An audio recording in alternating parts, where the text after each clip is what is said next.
pledge allegiance to the flag of the United States of America, and to the republic for which it stands, one nation, under God, indivisible, with liberty and justice for all. Okay. So we're going to begin the evening with Dr. Crankshaw providing us a rundown. Well, it's the start of our budget season, so we'll be having Dr. Crankshaw give us a presentation on the administrative component of the budget. I didn't get that.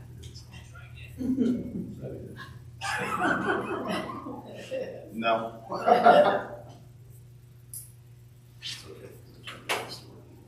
A little laugh for this evening.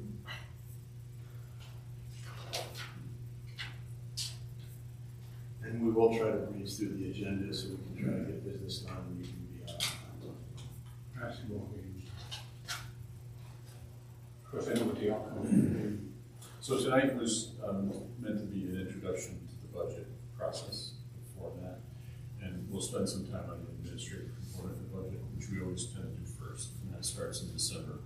So tonight we have, I'll take you through that. When we get to certain parts, I'll try to explain the best I can, and because what we need to realize is it's very preliminary, you know.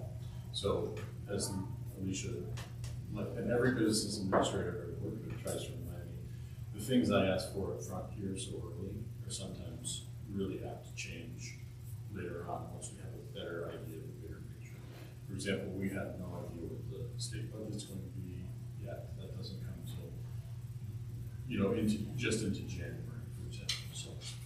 So our budget format will be much like it always has been, and reminders about why we do the work, the mission statement up there, the vision, which I think is interesting and important to know because we can't be a school that everybody else measures themselves to if we don't kind of budget properly and plan properly. And I think Karen Gielan had to say, you can't cut your way to excellence.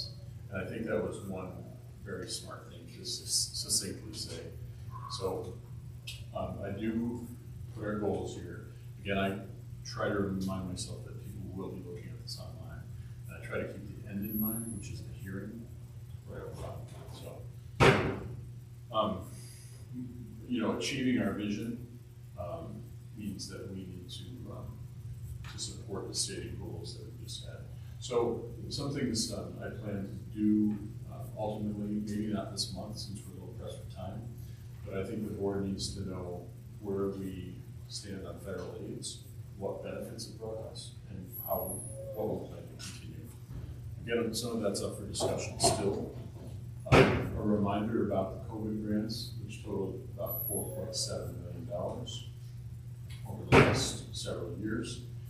The Carissa, the ARP were the two large grants, and together that's where we reached 4.7. And these are the positions, the ones in gold are the ones that I plan on budgeting as of today. The non-negotiables that I'd like to present in a minute for our proposed budget. These are additions. Well, these are things that we have as a result of the ARP funds. It's a little complicated, Ron, because in that planning, we've also turned some of these positions already into the general budget. So again, these slides are just meant to be a reminder of what they need to be funded. And then a little later, once we get the program, which gosh, doesn't happen until February, really, we'll talk about those things we hope to keep. It is a little bit concerning that there was 11 teachers. Yeah. And if you'll see those in white, we're discussing those positions right now. A lot of those were additional AIS teachers, instructional coaches, which we certainly don't plan to carry into this budget. Okay. We just have to, we're having conversations with administration right now to qualify which ones. That's what we anticipate between $70,000 and $800,000 of that ARP, of those ARPs needing to be carried forward. We have a plan. Are all of those teachers filled right now? Are those positions all filled? They are. Yeah. But not all of them will be needed. And these are the difficult decisions we said we need to make. We're just not there in the program component yet. It's pretty early in the budget cycle. But one thing I did want to demonstrate to the board was, A, talks about administrators, just for the purpose of an illustration, back in 17, 18, we noticed we had 12 certified administrators. Really hard to see. And then this upcoming proposed budget will carry in 11 certified administrators. That doesn't mean to say directors, because we know we've added some like CSE director. If you look at B, that's that SEAL staff I keep talking about. Back in 17, 18, we had 7 SEAL members. And I certainly will propose continuing to fund the 13 we presently have. And we have a plan to do that. It just goes to show you over the years how we've either stayed the same or added. And then if you look at C, especially where it says all faculty, down at the very bottom, back in 17, 18, before the cuts, you had 146 and a half certified teachers altogether. And we're going into this proposed budget with 139.5. So we didn't quite add it all back, and we know there will be some cuts. But that's right now where we are. And then these are not populated slides, but I wanted to show you that we plan on just speaking directly to some of the factors that are influencing the decisions we're making in the budget, and splitting this budget presentation, ultimately the hearing discussion, into 3 parts. One is the fiscal outlook, in which we give you an idea of what the projected financials will be, the long-range plan, easy to read charts. And so you'll see we have 17, 18. I'd like to carry it back that far and go. I'd actually like to carry this into the projections in year 29, 30 at least. Okay. Again, it's not populated where we need to be. Again, a long-range projection slide talks about our total revenue, property taxes, state aid, total expenditure, in other words, what we're budgeting to spend, and then the total fund balance, which I think is really important. Those 3 items are really important to think of together as we go into this budget, because back to a couple slides, I'm going to make this point over and over again. This is not just a single year we're talking. We have to think every year of the annual budget in the context of where we've been and where we need to go to. Something I'd like to update also. What is our total enrollment? I noticed we're up 10 students from last month. We're almost at the 1,600 mark, which is interesting. We started the year at about 1,500 mark. It's interesting how that happens and how we compare to other districts locally. And the enrollment through the years is something I'll demonstrate. The enrollment and the teacher count, and then the staff to student ratio in this slide. When we get to district information, Dave made a great suggestion on audit budget and finance that we find a way to add some graphics here rather than just a lot of words. But what I intend to do here is just kind of highlight the context of our community. Like, what is our median household income? What is a single person income look like? Because I think we need to have that context and keep on top of that. A lot of words here, but some of the capital projects we have, what our buildings look like now, this is very different than it was a year ago. Some of the things we've done, like expand this pre-K program, the comprehensive arts program, the arts, we've added the SEAL department, which is social, emotional, academic. We've broadened our expanded offerings for extracurricular clubs and activities. Our graduation rate has improved, our reading and math scores have improved, so I hope to give much of that in an update in these slides here. Again, maybe not in the board's interest because you know what we have, but what does our structure of administration look like right now? It's different than it was even a year ago in some ways. How many teachers and service providers? This might be redundant. I might exit this slide. What's our free and reduced lunch rate? what's our economically disadvantaged percentage, so students with disabilities, that'll all be updated. I think I'm gonna exit these slides. We get to the budget workshop process, which is right now. This is where we talk preliminarily about expenditures and what we're looking for in this proposed budget. We're expecting an administrative increase of about $88,750 at this point.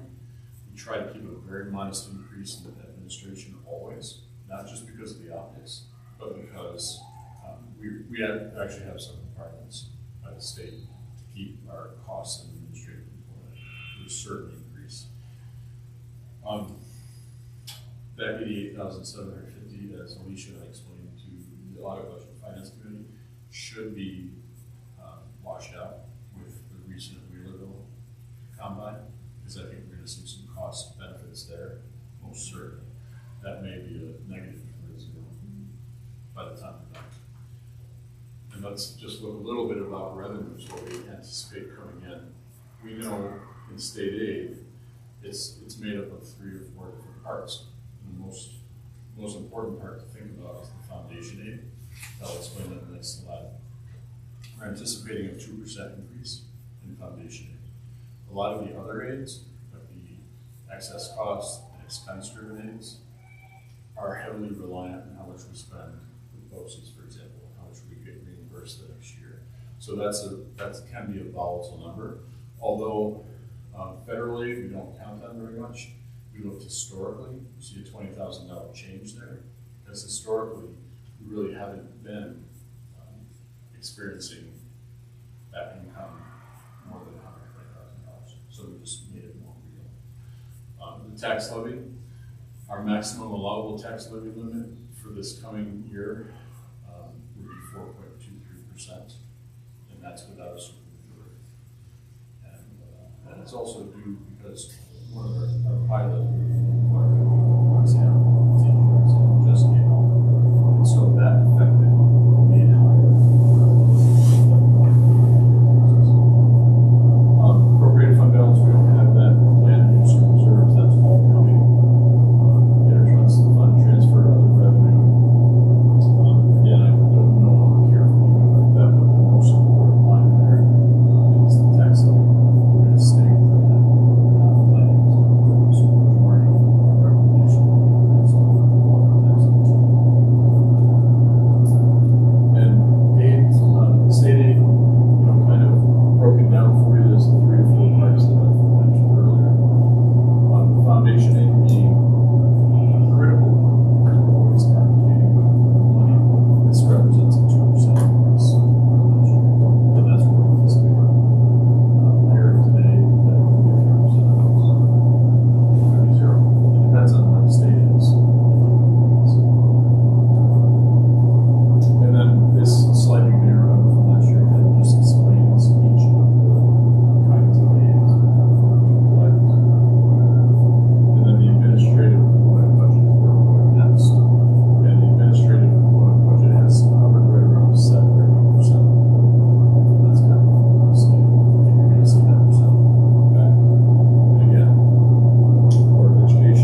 together Mr. Franco and Dr. Lewis and her together, they're kind of heading up a small committee to come up with this plan.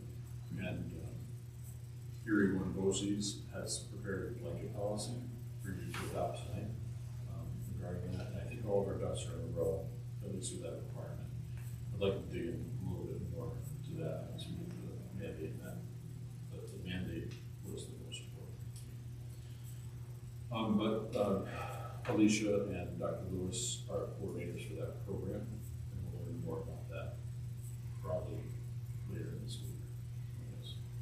Some communicate, just to remember, we're having a completely new website overhaul. So that overhaul will be in place certainly for the beginning of the next school year, but it's going to take quite a bit of time to work with Cap Region BOCES on that. We've had regular meetings and new formatting and all the components of the new website. Board Docs is going to be there, so that's where you're going to go to access Board Docs. I also have been talking about BOCES budgeting for another day of the communications specialist, which is our Tricia Miller. So we have it 2 days now, and I'm really going to recommend that we have it for an additional day, especially to help work through that website change. And programs and initiatives, we have a really exciting grant we just won for just over $63,000, and it's called Connect Kids to Parks Grant. So it's a New York State program. It's going to allow our grade 2 to take some nice field trips, grade 3, grade 4, 5, and 6, all the way to 7. It includes Glimmerglass State Park, Saratoga Children's Museum, the Erie Canal, cruise, Scarry Crossing, just getting kids out into New York State, learning about their environment. And so we'll probably do some coverage on that. It's really exciting. Jen had contacted me a little earlier to tell you a little bit about the space program. 2 SPAC, it's an acronym for what I can't remember, but it's a Kuroda Arts Collective initiative. And so we're going to be providing string lessons and some collaborative ensemble coaching, educational workshops, mentoring students all ages throughout Fulton, Montgomery, and Hamilton counties. Trying to get strings back into the schools is essentially the goal. And so I'm on the education committee, and that's one of our initiatives in programs. So a lot of that's with scholarship. Some of it will be private pay, but I think there's enough scholarship out there to help kids who can't afford it. But you can anticipate hearing more about string lessons in our schools, at least in Wheelerville and Johnstown, and then hopefully to other schools too in the future. Happy to see them coming into it before now. Yeah, he's been. Yeah, David Long's been here a few times, and performing for the high school. Yeah, I feel like that's here every week. Just I feel like we're there. It's awesome. Yeah, Stephanie and David live here. So, and I think Stephanie's really in charge of that whole space program. So, anyway, remember please that Board Docs implementation, which will by March board meeting, take the place of our Dear Lorena's board agendas. It's going to look a little differently. Lorena printed one out. She did all the work of inputting this information. You can kind of see it's very streamlined, but it's very clean, but it's going to be different. And so it's going to take a little bit. So we're going to try to hook up at least a little bit of training at the board retreat in January, just so you can get some help from there. I don't know how that's going to work yet, because it's all remote training. Yeah, it will be remotely from the person. I'm still waiting for them to confirm the budget Saturday. Lorraine can probably teach you. Not that she wants to come and say it, but and then so board docs. We are also vying for a farm to school grant, which is about $100,000 over 2 years. Alicia's taking the lead on that to bring local vegetables and fruits into our food service program for local farmers, and that will be really exciting if that happens. It certainly benefits farms, their families, and brings more reimbursements to us too. So if we can reach up to 30% of our food coming from local sources, that's good financial benefit for our school this year. So to hear more about that, and also the Future Farmers America collaboration with Fonda that I'm kind of working on. I think it's exciting stuff. I'm still waiting for Fonda to respond, but embarking on education. Oh, we're coming into another review, and I just wanted to tell you that the Chris and ARP funds that you just saw requires a very extensive comprehensive audit, and so we'll be going through that audit and we'll report about that in the coming months. And then I don't know if you have any questions about the Wheelerville Johnstown Business HR office. That starts January 1st. So Bonnie's coming to us as treasurer January 1st. Budget workshop. I'll try to rush through this. It shouldn't take too much longer. But I'd like you to know that transportation, we are engaged in a couple different studies. So we have an independent study with Franklin, Essex, not a study, but a collaboration with them to help us with an RFP, which we plan to put out next week, for responses to take over our transportation service with a private company. So that happens next week, and we're hoping for a February Board of Education meeting approval of the response to that bid, the most responsible bidder. And then there is an HFM bus study that we're part of. They're going to help us understand what we need to put in place for the electric vehicle infrastructure. And then there's another study going on with HFM BOCES with National Grid as well. A little solar farm update. We're putting that RFP out too next week, and proposals are due back to us by January 31st for the ESCO, or the company that's going to help us through this. And we're still in a waiting game as far as feasibility of this. We're waiting for this, what's called the Caesar study, to come back from National Grid and tell us how, what our potential is for this solar farm. But we're not waiting on you to bid for their company that we work with to get this up and going. And then I'm going to skip the capital planning, if that's okay with you. A couple of really cool things are holiday initiatives to benefit students and their families.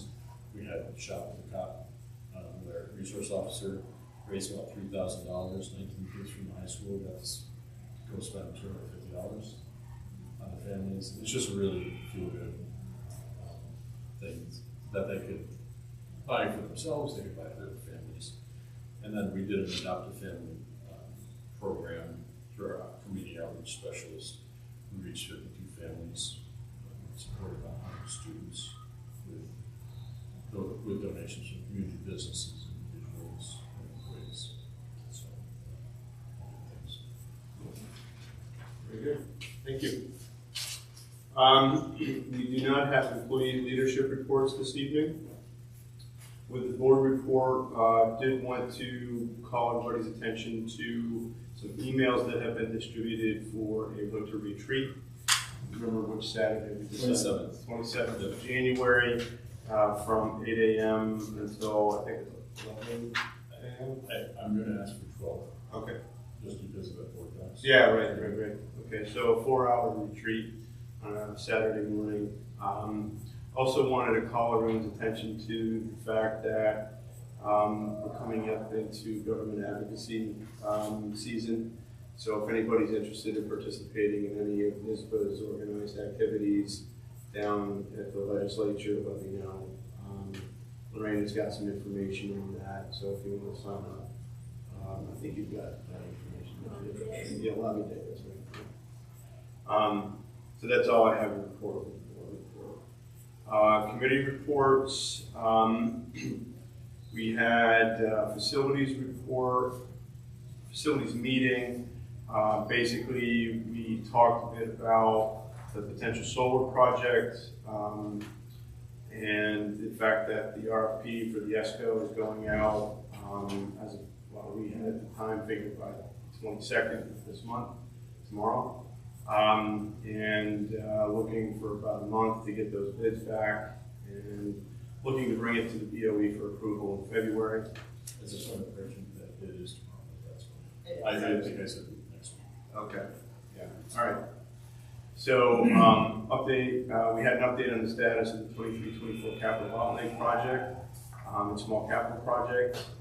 SED has approved the project. It includes the removal of oil tanks at Knox and Pleasant, and it includes substantial completion and closeout by June 2024 for that work. Small capital project, the district's been talking with Armando and Sons to evaluate the best strategies for repairing and replacing the wrought iron fence. Armando has submitted an estimate for each length of 6 foot 8 inch fence sections. And the district has identified a limited replacement of up to $108,000 to fit under the remaining budget for the small capital project.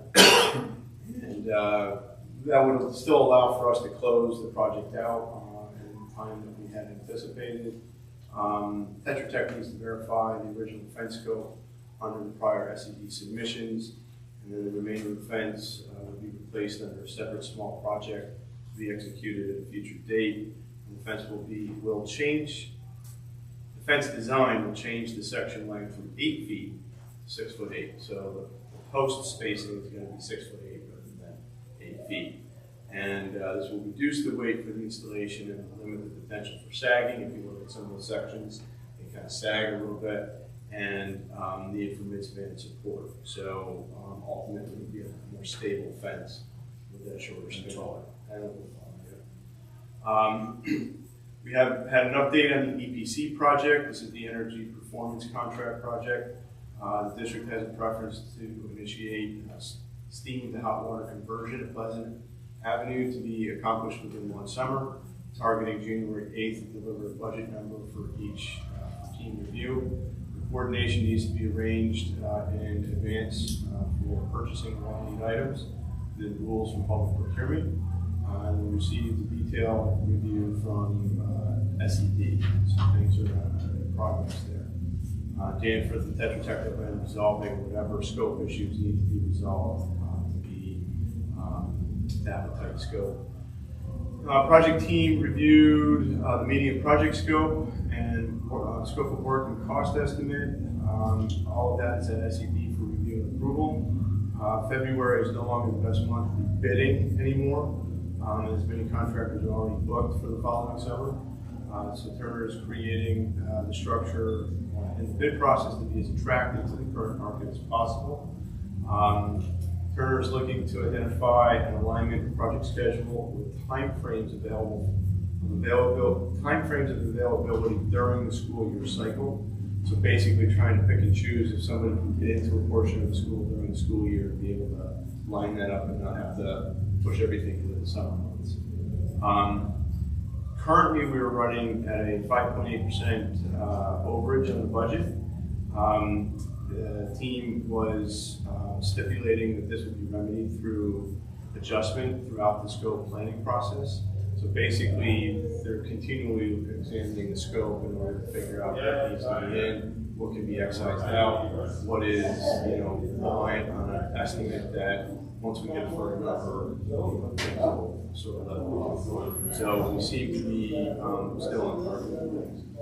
The overage is largely due to mechanical systems at Pleasant Avenue and window replacements at Orange Street. For whatever reason, those systems came in with higher than expected estimates. Turner's final number is due on December 15th for SED budget report. Turner wants the district to identify up to 5% of the project value of potential alternate items to help control budget through bidding. So there'll just be a number of scope items that are converted from base bid to alternate designation.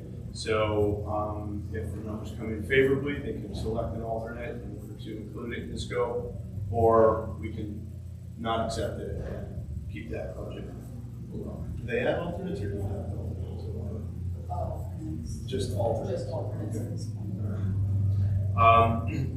So we had a discussion on some long-range planning, planning and developing critical opportunities for near future small capital projects. The first small capital project will have a not to exceed amount targeting in the $3 to $5 million budget range. Planning and development for future large capital projects will be on the way soon. We'll be getting back to the building condition survey Hello, how are you? Starting with looking at the BCS to identify the first previous BCS to identify second and third priorities to carry forward into higher levels of priority in the next BCS. Also discussed the NYSERDA study for the EV charging.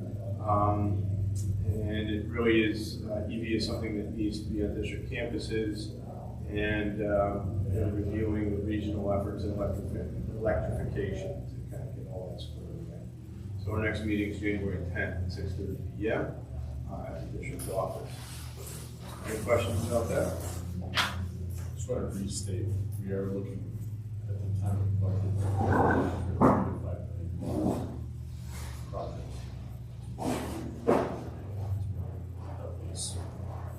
Yeah. Then we had a audit budget and finance committee meeting. We just reviewed the date of the retreat, which is Saturday, January 27th from 8 to 12. Really a quick breeze through the quarterly reports. There was nothing remarkable of note. And then talked a bit about the budget planning process for the 24-25 school year. We reviewed briefly the administrative component and reviewed the budget formats, and much of what you already saw this evening. Next committee meeting date is Wednesday, January 17th at 2024 at 6:30 p.m. And we'll be reviewing the capital component at that time. Any questions about audit budget finance? Okay, so we will, I do want to just clarify that we're going to skip the comments from the public, seeing how public is not here. And we'll move on to the consent agenda in an effort to expedite the business of the Board of Education, but in no way meant to diminish the importance of each item. The consent agenda may be used for the items in this section. Items may be removed from the consent agenda at the request of any one board member. Items not removed will be adopted by general consent without debate. Any removed items may be taken up either immediately after the consent agenda or placed later on the agenda at the discretion of the board. So this motion would be to approve the following items as a consent agenda. That would be section 5A, 1, 2, 3, 4, 5, 6. Oh, all right. I still have 6 right here. 6 is not in the actual body of the agenda. And section 5B and 5C. So that would take us through most of the second sheet, third page, if you will, of the action items business. So, any questions or anything you want to remove from that consent agenda? Okay, can I get a motion there? Joel, second. Marge? Any discussion? All those in favor? Yes. So, action item business, we have new policies, accepting the transfer of bus driver and custodian worker position, creation of said position. We have some tax refund overpayments, and sole source procurement motion, and we have some personnel items. So I think if it's okay with everybody, I'd like to consider establishing a consent agenda for section 6, 1, 2, 3, 4,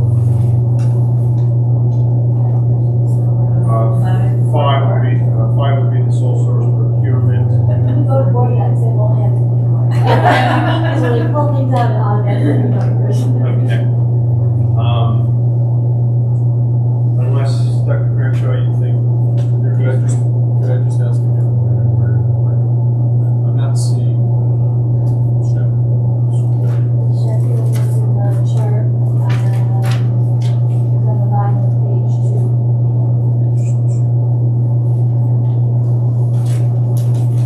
Why am I told I'm not seeing it? Very much.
questions, comments? All right, hearing none. All those in favor?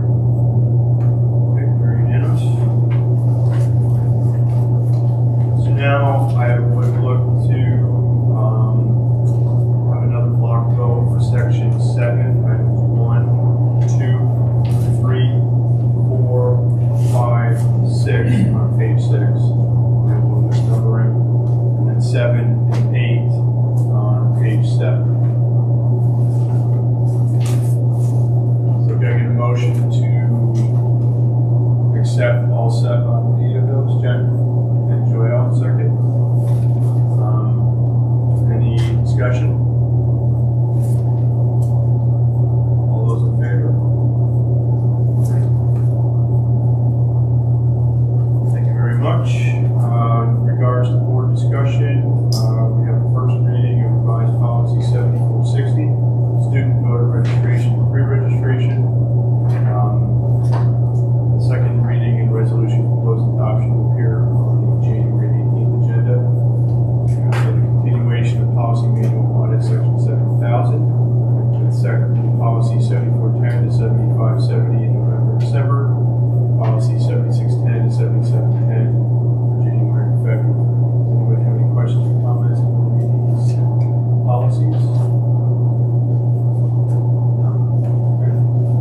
Few informational items then. January 10th, we have the facilities committee at 6:30 p.m. at the district office. January 17th, we have the personnel committee at 5:30 p.m. at the district office. January 17th, the audit budget and finance committee at 6:30 p.m. at the district office. January 18th, business meeting with budget discussion at 6 p.m. at the GJSD Small Cafe. And then, make that clear, at 6 p.m. here. And then January 27th, board retreat workshop from 8 to 12 at the district office in the conference room. We do not have an executive session lined up for this evening. Could I? Okay. Could I? It won't take long. Okay. There's just a couple things I did. Sure. Okay. I apologize. So what would the reason for that be? What we discussed? Personnel. Personnel matters? Okay. It's the first one, the first employment history. Okay, so for the discussion of employment history of a particular person, so I'd like a motion to go into executive. Jen, second, Joelle. All those in favor? Thank you. Okay. And we will most likely adjourn from that meeting. Yes.